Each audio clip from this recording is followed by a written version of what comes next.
Cognitive dissonance theory, Leon Festinger. Cognitive dissonance theory is a psychological concept developed by Leon Festinger, which explains how and why people change their beliefs when they encounter contradictory information. Imagine holding two conflicting beliefs simultaneously, such as believing in environmental conservation but driving a gas-guzzling vehicle.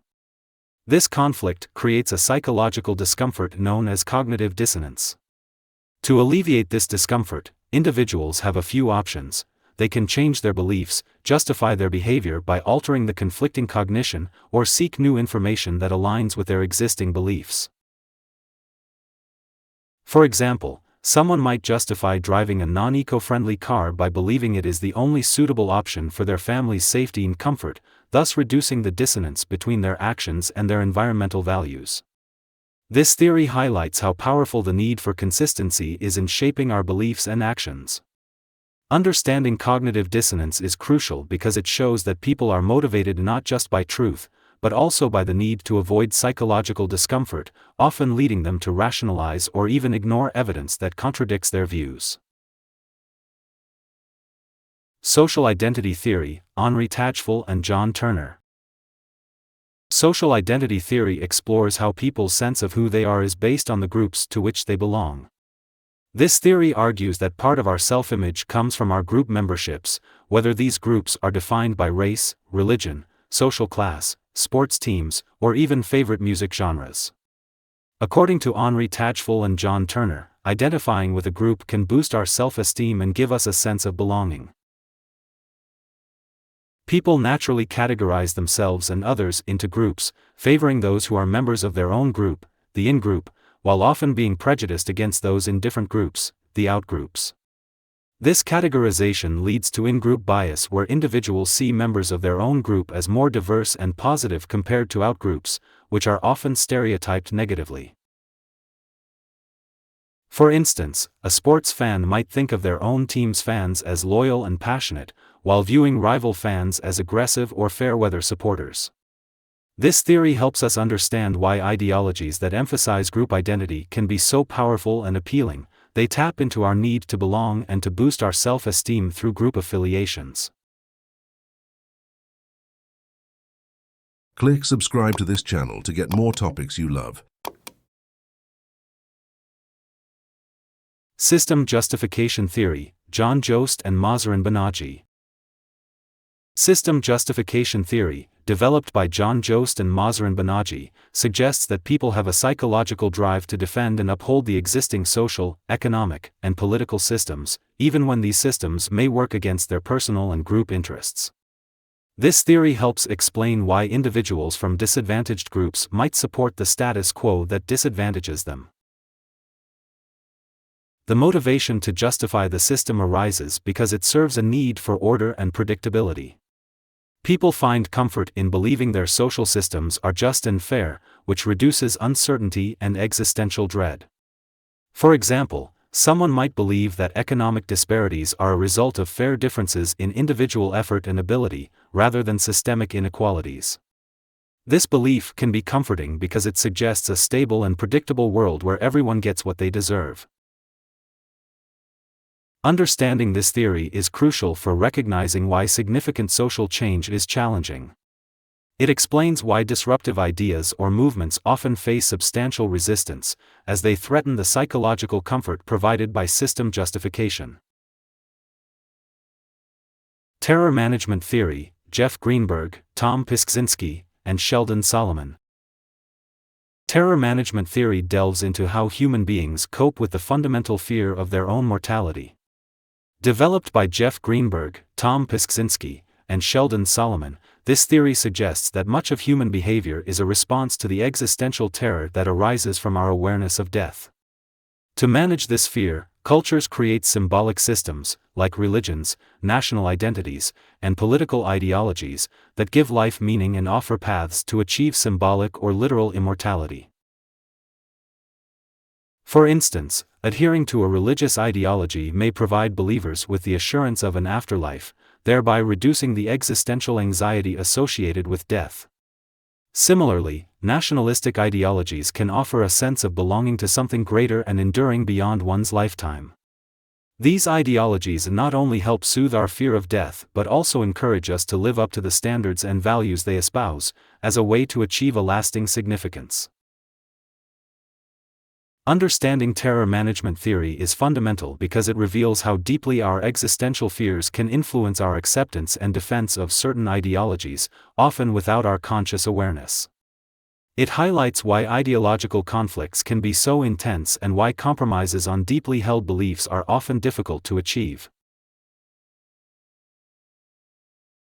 Motivated reasoning, Ziva Kunda.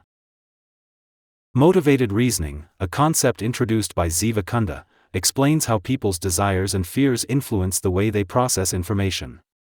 This theory suggests that our cognitive processing is not always objective. Instead, we often arrive at conclusions we wish to be true. When faced with evidence, people are motivated by their emotions and desires, which guide how they interpret facts, often leading to biased reasoning. For example, a person who strongly identifies with a political party may dismiss credible news sources or facts that portray their party in a negative light, choosing instead to accept information that supports their pre-existing beliefs. This kind of reasoning can reinforce and deepen ideological beliefs, making individuals resistant to changing their views even in the face of contradictory evidence. Understanding motivated reasoning is critical because it highlights the role of emotion in cognition and decision-making. It demonstrates why simply presenting facts is often insufficient to change someone's mind about deeply held beliefs, as these beliefs are supported by emotional investments and desires that shape how information is perceived and processed. Authoritarian personality theory, Theodore Adorno, Else Frenkel Brunswick, Daniel Levinson, and Nevitt Sanford. Authoritarian personality theory suggests that some individuals have personality traits that make them more susceptible to following authoritarian ideologies.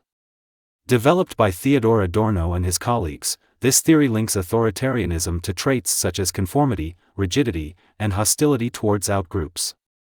These traits are often shaped by strict, punitive parenting styles, which emphasize obedience and respect for authority. Such individuals may be more likely to adhere to and support strict hierarchies and authority figures, viewing the world in black and white terms. They may also be more prone to prejudice against those who are different from them, seeing outgroups as threats to the social order. For example, someone with an authoritarian personality might support political leaders who promise to maintain traditional values and social norms, often at the expense of marginalized groups. Understanding this theory helps explain the psychological roots of authoritarianism and why certain individuals are drawn to authoritarian leaders and policies. It also underscores the importance of early socialization and parenting styles in shaping individuals' susceptibility to certain ideologies. Heuristic-Systematic Model, Shelley Chaikin. The Heuristic-Systematic Model, developed by Shelley Chaikin, explains how people process persuasive messages through two distinct routes, the heuristic and the systematic.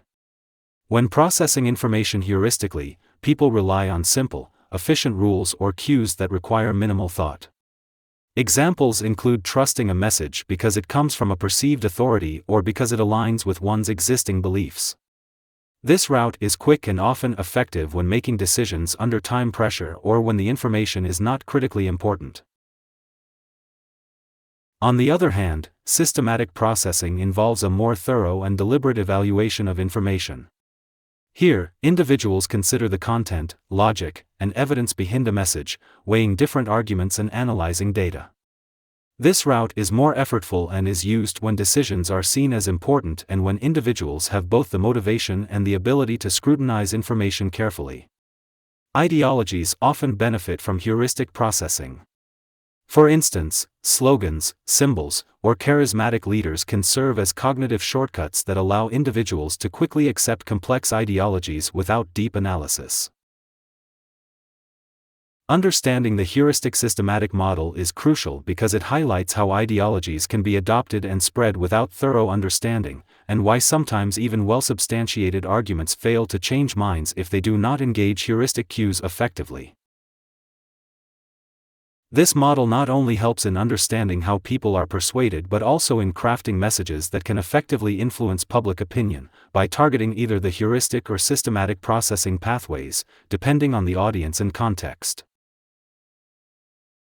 Moral Foundations Theory, Jonathan Haidt.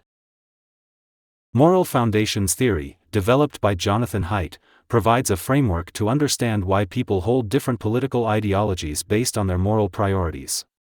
According to Haidt, our moral thinking is based on 5 foundational values: harm/care, fairness/reciprocity, loyalty/betrayal, authority/respect, and purity/sanctity. Liberals, for instance, tend to prioritize harm/care and fairness/reciprocity. They are more sensitive to issues involving suffering and injustice, advocating for policies that protect individual rights and promote equality. This focus leads them to support welfare programs, rights for marginalized groups, and international humanitarian efforts.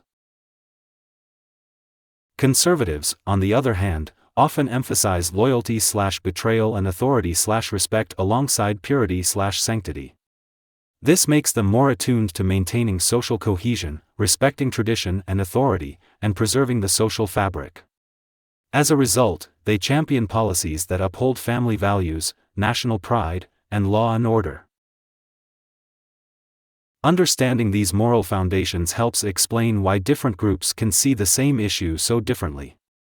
For example, debates about military intervention can be viewed through the lens of national loyalty by conservatives and through the lens of harm and fairness by liberals. Recognizing these underlying moral priorities can foster deeper understanding across ideological divides. Need for cognitive closure, Ari Kruglanski. The need for cognitive closure, a concept developed by Ari Kruglanski, describes our desire to have a clear, definitive answer to a question and an aversion to ambiguity and uncertainty. This psychological need can significantly influence how individuals adopt and cling to ideologies. People with a high need for cognitive closure are uncomfortable with ambiguity and uncertainty, which drives them to seek quick, firm answers. They prefer ideologies that offer clear, black-and-white explanations of complex phenomena and are less tolerant of nuanced or contradictory information. This need can lead to premature conclusions and resistance to changing one's mind even in the face of new evidence.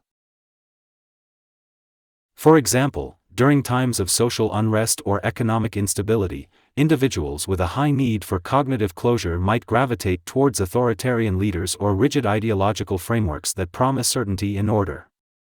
Such ideologies simplify the world by providing straightforward narratives and solutions, making them particularly appealing to those uneasy with complexity and ambiguity. Understanding this psychological trait is crucial for recognizing why some individuals might stubbornly defend their beliefs or be susceptible to polarized thinking, especially in situations that heighten uncertainty and fear. Intergroup contact theory, Gordon Allport. Intergroup contact theory, proposed by Gordon Allport, suggests that under certain conditions, direct contact between members of different groups can significantly reduce prejudices and lead to more inclusive societal ideologies. This theory is grounded in the idea that stereotypes and hostilities often arise from ignorance and isolation between groups. For contact to be effective in reducing prejudice, Allport identified several key conditions: equality between the groups in the contact situation, common goals, intergroup cooperation, and support of authorities, laws, or customs. When these conditions are met, individuals from differing groups can engage with each other on a level playing field, which promotes understanding and empathy. For instance, when students from diverse backgrounds are placed in cooperative learning groups, where they must work together to achieve a common goal, their direct interactions can challenge pre-existing stereotypes. They begin to see each other as individuals rather than representatives of a group, which reduces biases. This theory has profound implications for designing educational, workplace, and social policies that foster diverse and inclusive environments. By encouraging direct, cooperative interaction between different groups, societies can build more cohesive and harmonious communities. Social dominance theory, Jim Sidanius and Felicia Prato. Social dominance theory, developed by Jim Sidanius and Felicia Prato, argues that all societies are structured in terms of group-based hierarchies, and that some individuals have a higher social dominance orientation, SDO. Those with high SDO are more likely to support ideologies and policies that maintain or enhance inequalities among social groups. Individuals with high SDO view the world as a competitive place where group hierarchies are inevitable and even desirable. They are predisposed to value and support structures that emphasize and reinforce group distinctions, often at the expense of equality and equity. This can manifest in supporting strict immigration laws, opposing affirmative action, or maintaining traditional gender roles. Understanding this theory is crucial for explaining why certain segments of the population support policies that perpetuate group inequalities. It also helps in addressing how societal structures and values can shape individual attitudes towards hierarchy and power, influencing political and social ideologies on a broader scale. Identity Protective Cognition, Dan Kahan. Identity protective cognition, a concept introduced by Dan Kahan, explores how individuals process information in ways that protect their sense of identity and their affiliations with their community or group. This cognitive process often reinforces existing ideological beliefs by selectively accepting information that aligns with those beliefs and rejecting information that contradicts them. For example, a person who strongly identifies with an environmentalist group may disregard scientific evidence that challenges the efficacy of certain conservation methods, if accepting such evidence would create cognitive dissonance within their group-based identity. Similarly, someone deeply embedded in a politically conservative community might ignore or rationalize away information that negatively portrays their party's policies. This concept is particularly relevant in understanding why ideological divisions can become so entrenched and resistant to change. It shows how deeply personal and social identities can influence the acceptance and interpretation of information, often overriding objective evidence in favor of preserving group cohesion and individual self-concept. Understanding identity protective cognition provides insight into the challenges of communicating across ideological divides and highlights the importance of addressing underlying identity issues when attempting to foster dialogue and understanding between conflicting groups.